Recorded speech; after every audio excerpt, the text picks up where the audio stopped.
영적 성숙으로 나아가는 삶 25번째 시간. 제목은 간구의 기도. 첫 번째, 본문은 창세기 25장 21절, 마태복음 8장 5절에서 6절까지의 말씀을 다 같이 합독하시겠습니다. 먼저 창세기 25장 21절의 말씀을 합독합니다. 이삭이 그 아내가 잉태하지 못하므로 그를 위하여 여호와께 간구하며 여호와께서 그 간구를 들으셨으므로 그 아내 리브가가 인애하였다. 마태복음 8장 5절에서 6절까지의 말씀을 합독합니다. 예수께서 가버나움에 들어가시니 한 백부장이 나와 간구하여 가로되 주여, 내 하인이 중풍병으로 집에 누워 몹시 괴로워하나이다. 아멘. 일반적으로 기도하는 내용에는 간구의 내용들로 포함되어 있습니다. 그런데 간구의 내용을 분석해 보면 하나님과 관련이 있는 것보다는 자신의 안일과 관련해서 간구합니다.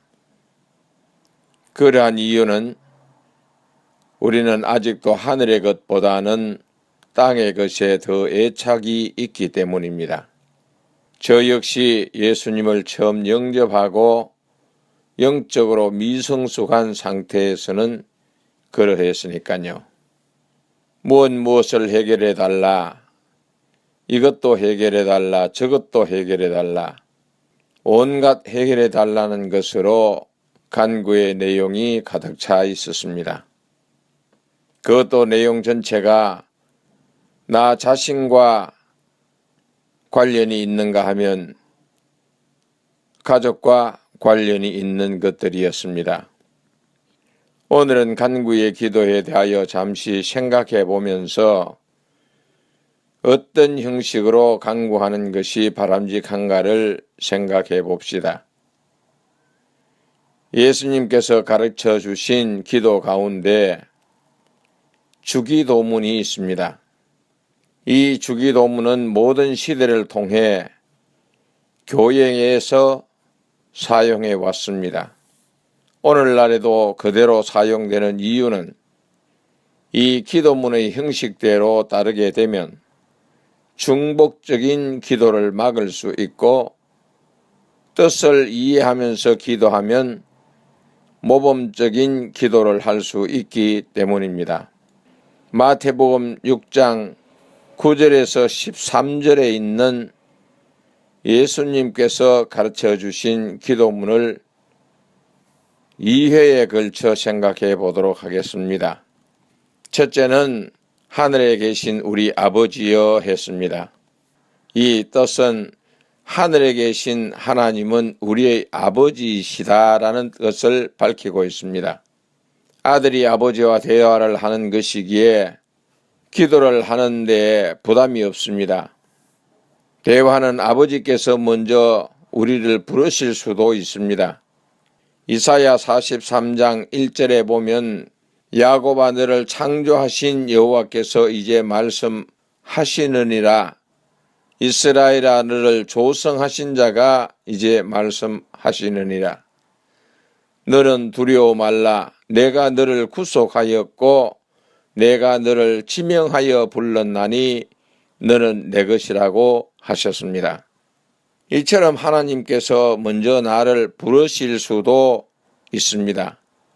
그런가 하면 하나님께서 이사야를 선지자로 세우기 전에 기도하고 있을 때 영적인 눈이 열려서 하나님을 보게 되고 그분의 음성을 듣게 됩니다. 이사야 6장 8절에 보면 내가 또 주의 목소리를 들은즉 이르시되 내가 누구를 보내며 누가 우리를 위하여 갈고 그때 내가 가로되 내가 여기 있나이다 나를 보내소서 하면서 이사야가 부르심에 응답을 합니다. 우리가 하나님께 간구의 기도를 드리매 하나님의 음성을 듣지 못하는 것은 우리의 심령이 완악하여졌거나 아니면 영적인 귀와 눈이 막혀 있기 때문입니다. 기도는 아버지께 편지를 보내는 것이라고 이해를 하시면 더 쉽습니다. 아들이 아버지에게 편지를 보낸다면 수신자는 하나님이시고 발신자는 나 자신입니다. 수신자가 편지를 받고서 곧장 응답을 주실 수도 있고 어떤 경우에는 답장을 늦게 할 수도 있습니다. 그리고 답장을 해야 할 필요성이 없거나 혹은 있다고 할지라도 하나님께서 나를 온전하게 만드는 과정에서 훈련에 참가시켰다면 훈련이 끝날 때까지는 그냥 그대로 두시는 것입니다. 그러므로 기도의 응답이 있느냐 없느냐 때문에 불평하여서는 안 됩니다. 기도의 응답은 전적인 하나님의 주권 아래에 있습니다. 다만 우리가 할 수 있는 것은 기도의 응답이 있든지 없든지 상관없이 하나님께 기도의 내용을 알려드리는 것입니다. 하나님이 우리의 아버지시라면 아버지는 우리의 연약함과 약한 체질을 아시고 우리를 불쌍히 여기십니다. 시편 103편 13절 14절에 보면 아비가 자식을 불쌍히 여김같이 여호와께서 자기를 경외하는 자를 불쌍히 여기시나니 이는 저가 우리의 체질을 아시며 우리가 진토임을 기억하심이로다 라고 하였습니다. 이처럼 우리가 흠이 있을지라도 아버지께서 나와 간구하는 것은 아버지의 마음을 일부나마 알고 있기 때문입니다. 그는 우리의 무거운 짐들, 우리의 소원들, 우리의 연약함들을 소상히 아십니다. 우리의 머리카락 한 올이라도 다 세시는 하나님이십니다. 누가복음 11장 11절에서 13절에 보면 아버지의 마음이 어떤지를 알려주고 있습니다. 거기에 보면 너희 중에 아비된 자가 누가 아들이 생선을 달라 하면 생선 대신에 뱀을 주며 알을 달라 하면 전갈을 주겠느냐. 너희가 악할지라도 좋은 것을 자식에게 줄 알거든. 하물며 너희 천부께서 구하는 자에게 성령을 주시지 않겠느냐 하시니라고 하였습니다. 그러므로 비록 우리가 허물이 많은 죄인이지만 아버지 앞에 나올 때는 잘못에 대한 회개가 먼저 있어야 합니다. 그리고 집 나간 탕자가 아버지께로 돌아오듯 회개하고 돌아오기만 하면 아버지는 그리스도 안에서 용서하시고 하나님과 화해된 자로서 다시금 맞이해 주십니다. 우리 하나님 아버지는 인자와 긍휼이 풍성한 하나님이십니다. 두 번째는 이름이 거룩히 여김을 받으시오며 라고 했습니다. 하나님의 이름이 거룩히 여김을 받는다는 것은 하나님의 신성을 강조한 부분입니다. 다윗은 시편 29편 2절에서 여호와의 이름에 합당한 영광을 돌리며 거룩한 옷을 입고 여호와께 경배할지어다 라고 했습니다. 그리고 시편 71편 22절에서 23절에서는 나의 하나님이여 내가 또 비파로 주를 찬양하며 주의 성실을 찬양하리이다. 이스라엘의 거룩하신 주여 내가 수금으로 주를 찬양하리이다.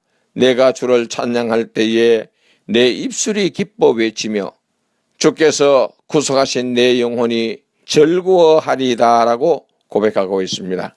우리가 예배 드릴 때 가슴이 뭉클하지 않습니까? 하나님의 말씀을 들을 때에 방망이로 뒤통수를 얻어맞은 것 같은 느낌을 받을 때가 없었습니까? 그리고 찬양할 때에 가슴이 뜨겁지 않습니까? 눈물과 콧물이 뒤범벅되면서 찬송을 한 적이 없습니까? 다윗은 하나님께 찬양을 드릴 때에 영혼이 즐거웠다고 하였습니다.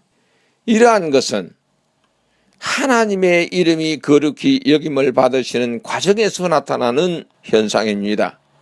우리가 예배 가운데 하나님으로부터 은혜를 받기를 원하십니까?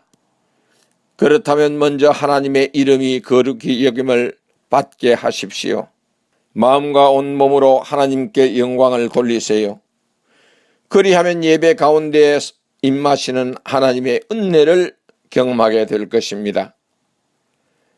또한 하나님의 이름이 세상의 모든 만물들 가운데 거룩히 여김을 받으시고 영광 받으시기를 기도하는 것입니다.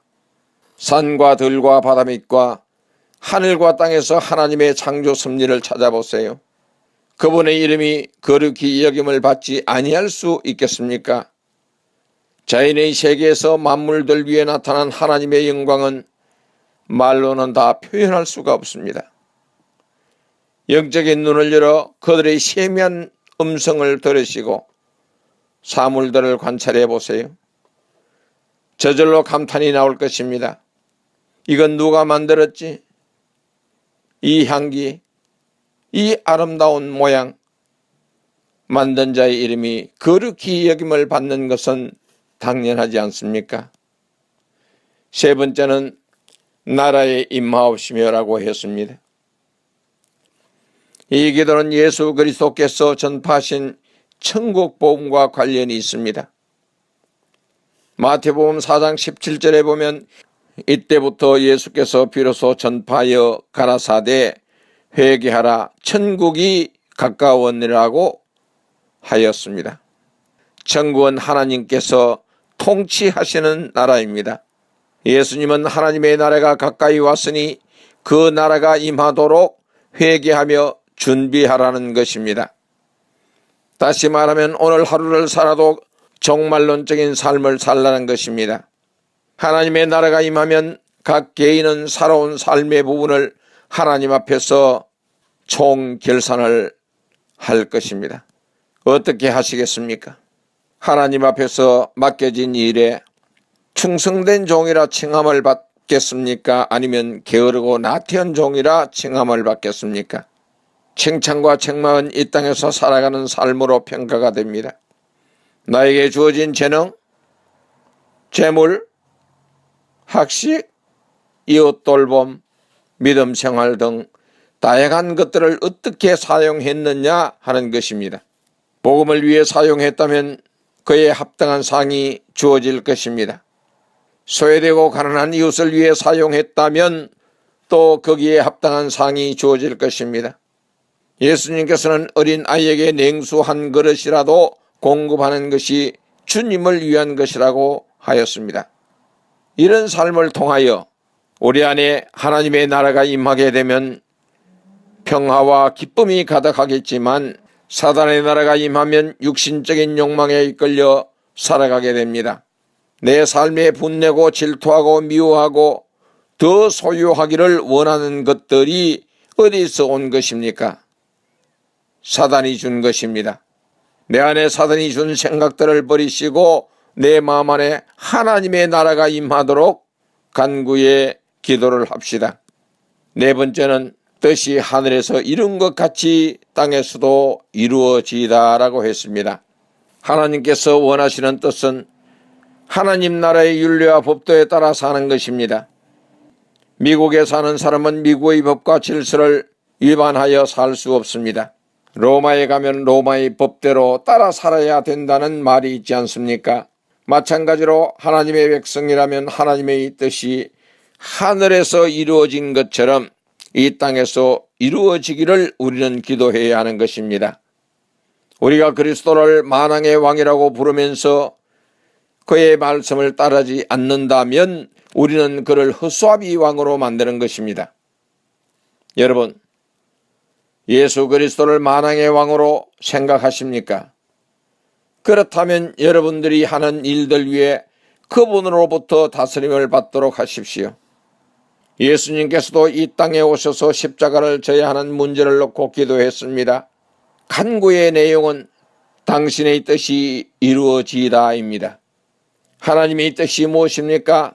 하나님의 계획이 예수 그리스도를 통해서 이루고자 하는 것 아닙니까? 예수님은 이렇게 기도합니다. 내 뜻대로 마옵시고 아버지의 뜻대로 이루어지이다. 아멘. 많은 사람들은 하나님의 뜻보다는 자기의 생각과 계획된 일이 이루어지기를 기도합니다. 이것은 자기의 뜻이지 하나님의 뜻이 아닙니다. 하나님의 뜻은 나의 삶의 전 영역을 하나님께 내어놓아야 합니다. 그리고 그분으로부터 다스림을 받아야 합니다. 내가 하나님을 만왕의 왕으로 결정한 이상 결정권도 하나님께 넘긴 것입니다. 내가 결정할 주권은 하나도 없습니다. 오직 그분께서 결정할 것입니다.